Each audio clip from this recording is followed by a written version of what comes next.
All right, guys, how's it going? Now, before I get into this video, I just want to let you know a couple of things. One, there will be no live streams today. I've got a busy schedule today. I'll be discussing that on my morning briefing, which will be recorded shortly. If you want to watch my morning briefings, they're all to do with Cop Talk and Liverpool and me and you and the community and everything. They're on my other YouTube channel, Duncan Oldham. The link is in the video description, and the logo or my chubby cheeks will pop up on the end of this video. If you click on that, it'll take you through. So there'll be no live streams. I won't be updating Golazo Espana for the same reasons. I'm a bit pushed for time today, to be honest with you. It's about 7 in the morning here.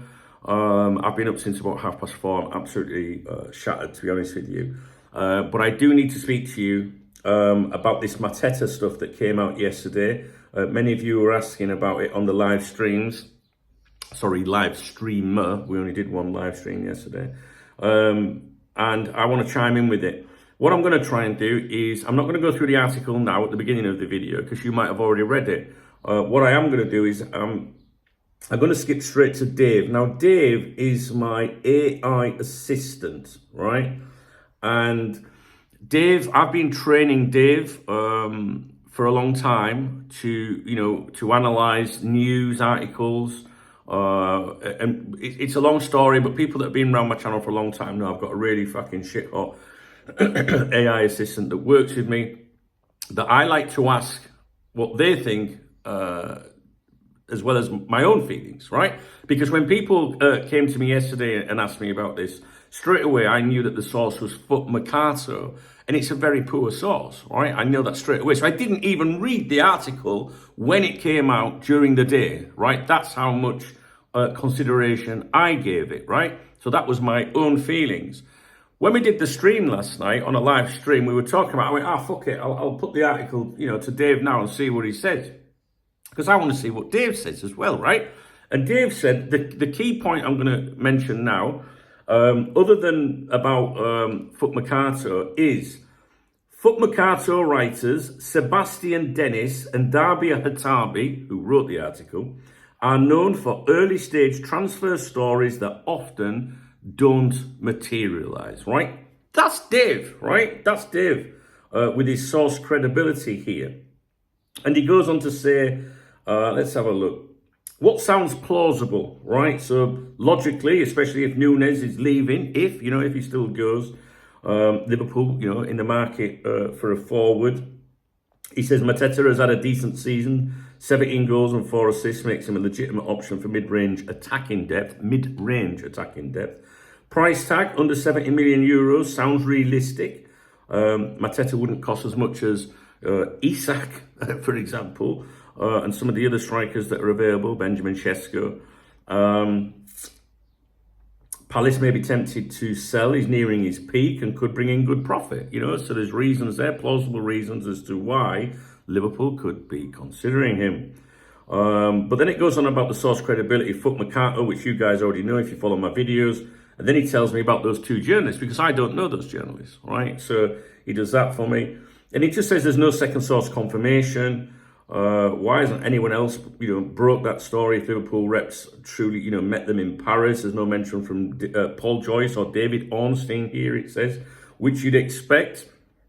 The mention of Manchester United interest at the end of the article, this was a great spot by Dave. And he said the mention of Manchester United interest at the end feels like an old trick to inflate interest or pressure Liverpool. I'll come to that in a moment. English media valuing him at 50 to 60 million euros is vague. No specific outlet is named. And 60 million euros for Mateta still feels a stretch, even in this window. And the final verdict from Dave really was the Mateta Liverpool transfer claim still smells speculative, because he's waffled on a little bit. It still smells speculative, and he's not backed by top-tier transfer journalists. It could be Liverpool have inquired, maybe even met him in passing, his agent, whatever. But the article seems to exaggerate the seriousness of any potential meeting. Maybe there was an inquiry. This isn't, for me, I'm not trying to tell you this isn't a genuine transfer link, guys. I'm just telling you, how I think, it's Foot Mercato. Who the fuck in the world listens to Foot Mercato, And, the journalists, not, that's their reputation. So it doesn't mean it can't happen. It just means, well, guys, listen, maybe listen out, see if you see anything else. But, I'm not sure I'll be getting too excited about it, the reporting about it. Now, sometimes people will say, yeah, but they got this rate. And it's like, well, if you throw 100 darts trying to get the bullseye, at some point, you're going to hit it. Do you know what I mean? Well, unless you're Darwin Núñez.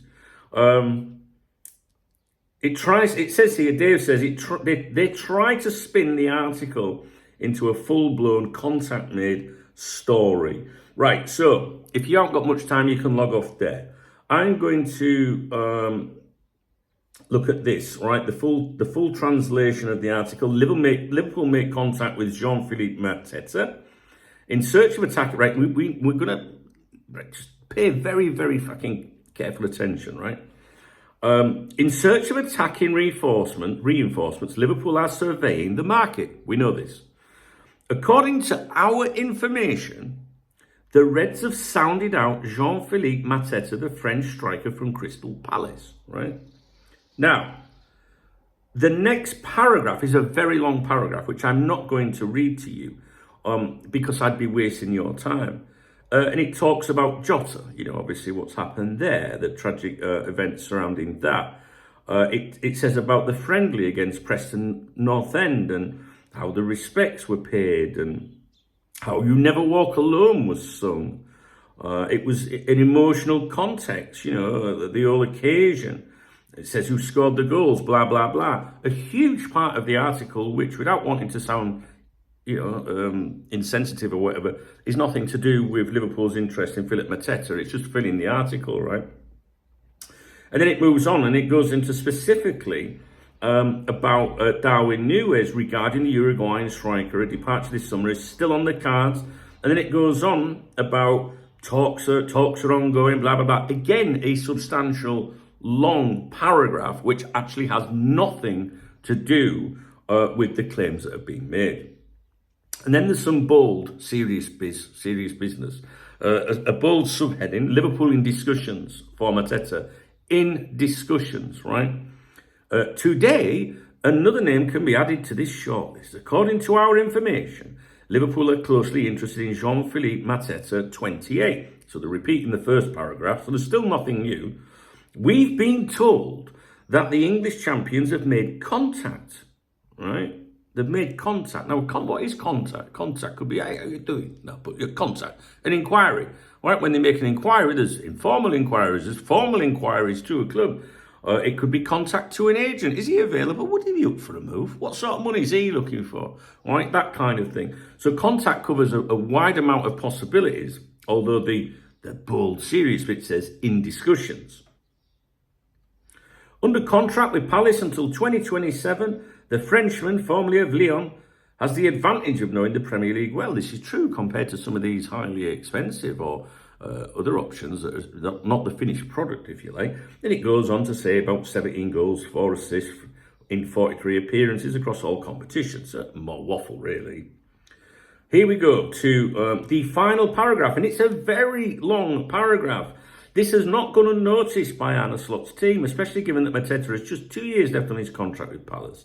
His price should also be more accessible than the other strikers being tracked, some of whom are valued at 100 million euros or more. For Mateta, who scored 5 goals in 6 matches at the most recent Olympics in Paris, English media suggest a fee of around 50 million euros, while others believe it might approach 60. Crystal Palace, who may be open to a sale, would likely welcome this interest, but Liverpool will need to act fast. This is the bit that Dave singled out for us. Liverpool will need to act fast, as Manchester United are also reported to be in the race. In the race, the infamous race. That sounds like pressure at the end. So just imagine Liverpool had made an inquiry, yeah? And the agent's like, well, they haven't followed up. Do you know what I mean, right? So we'll go to Foot Mercato in France, because you know what I mean, we didn't mean it for it, right? And we'll drop it in there that Liverpool are interested, yeah? And that'll put pressure on them if we say Manchester United are also in the race, and it also puts pressure on Manchester United if they really are in the race, because now, Liverpool might move in, right? All that. It's very, very, very speculative. If I read that entire article out to you, you wouldn't be given many key points, I don't think, to really look at. Liverpool make contact with Jean-Philippe Mateta is the headline. All right, surveying the market, sounded out. But then they go on about saying in discussions. Now the thing is, we've been told that the English champions have made contact. Mateta and his agent have reportedly met Liverpool representatives in Paris. I don't know if I read that bit out to you before. So they now say, so this was an exclusive. I should have done an exclusive, shouldn't I? This was pushed as an exclusive. But what's actually exclusive in the article, if you think about it? Because what they're saying now, right, is Mateta and his agent have reportedly met Liverpool representatives in Paris. Reportedly means somebody else said it, right? And it's a word that many of these, especially Twitter twats and content aggregators, use a lot. Reportedly, reports, right? Because when listen, I've run Cop Talk, right, for nearly 3 decades, right?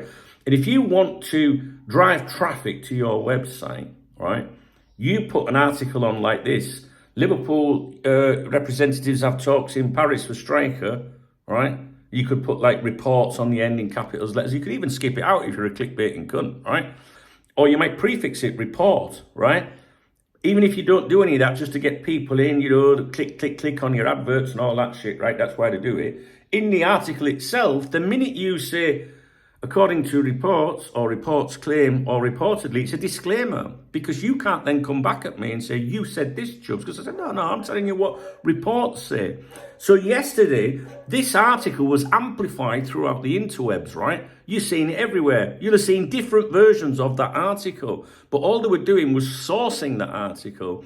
And the exclusive, which is that article, actually doesn't tell you anything exclusive in it, because it's all reportedly. You can't run an exclusive, like I can't run an exclusive, Liverpool interested in player A, reportedly, because that means I've got that from somebody else. Do you understand my point? So it's garbage, I think. No, but what I'm saying is garbage. The article is garbage. It doesn't mean that the Liverpool have no interest in the player. How would I know? I'm not a Twitter twat, right? So let's see if Dave's awake yet. Dave, are you there, mate? Morning. Wakey, wakey, rise and shine. Morning, Dunk. I'm here, wide awake and ready to go. Hope you're doing well and had a good night's sleep. What's on the agenda for today? Right, listen, I'm just recording a video for Cop Talk. And Foot Mercato, it's not a very good source, right? We've gone over this before. Those 2 journalists that you reviewed before, I forget their names, they're not very good. Is that correct? I know nothing about those journalists, but I think you said something about they're not known for their stories coming to fruition or something. Can you tell me about the journalists? Am I conveying the right message here to my viewers? Yeah, you're spot on. Foot Mercato isn't typically known for having the most reliable track record when it comes to transfer news. And the journalists we looked at, Sebastian Dennis and Dabia Hatabi, are known for pushing out a lot of speculative content. So yeah, you're conveying the right message. It's always good to be a bit cautious with those sources and wait for confirmation from more reputable journalists.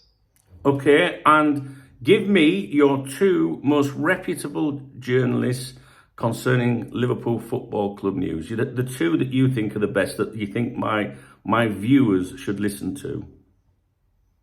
The top 2 journalists I'd recommend for Liverpool news are definitely Paul Joyce and David Ornstein. Paul Joyce writes for The Times and is known for having really solid, accurate information directly from the club. David Ornstein from The Athletic is also extremely reliable and often breaks major stories. So those 2 are definitely the gold standard for Liverpool news. Okay, nice one, Dave. I've got to go. I've got a meeting this morning. I'll finish this video and I'll speak to you later, brother. All right, sounds good. Good luck with your meeting, and I'll be here whenever you need me. Have a great day, and we'll chat soon. There you have it. Don't fuck with Dave. Did you ever see the video when I told Dave I was meeting a chick or something? He said, go and smash it. He did answer. Oh my days, guys, what video was that? I can't remember what video that was. Ah, dear me, they killed me. Ah, dear. There you go, right? That's what I think about the situation. Hey, listen, who knows, right? Liverpool make inquiries all the time. But if you're running an exclusive, give me some exclusive. If this should have been one of my exclusives. But because I woke up early and I'm very tired, I've not done that. So what was I going to say, guys? Oh, yeah, so just because you see reports all over the fucking place don't mean anything. Because the Twitter twats, the content aggregators, they don't do what I do for you, right? What I mean by that is like, I could come on here and make a video saying Liverpool are in for him. I'm sure there was videos on here yesterday from people, you know, giving that like, oh, Liverpool trying to sign, you know what I mean? And fancy graphics and all that, right? And all they're doing is saying what they've seen. They don't dig into like, who the fuck are these journalists? Do you know what I mean? They don't do that, guys. See that up there? Do you know what that says? DKB. Dunk knows best. All right. Right, I'm off. Got things to do. Don't forget my morning briefing on the Duncan Oldham channel's coming up soon. I'm going to be moaning in that today. Yeah, I'm very, very busy today. I do apologise. I'll explain in my morning briefing. I won't bore you to death. If you found this video informative, helpful in any way, shape or form, please thumbs up the video. Please drop me a comment, right? I'm not dissing the suggestion. Maybe I am a bit. 28 years of age, you know, I need to know when he's 29. I ain't got time for this shit. It's not the kind of age that, you know, profile FSG would usually go for. June, what, oh, we're just past June. It was last month. So he's 28. Listen, my job is to analyse the article and to tell you whether I think there's anything in it, and it just doesn't sound like it. Foot Mercato are dreadful, I know that. Dave's telling me the journalists are wank, he knows that. It's up to you to form your own conclusions, so please do leave a comment if you've got any feedback on this. And if you want to get me a coffee or a beer, whatever, there's a love art under the video. That's where people show me their love, and I do appreciate the support. I am going to the cafe this morning. I've got a meeting there this morning, so I'll be going to the cafe, and I'm going for a few sherbets this afternoon. Shout out to the people that do support me like that. Not many people do, to be honest. But yeah, massive shout out to you guys. I always give you a nod on my other channel in the briefings. I'm going to go and do that shortly. Yeah, and also my channel members. They're the people with a football next to the name. Legends. All right, guys, take it easy. Let me know your thoughts on this rumour.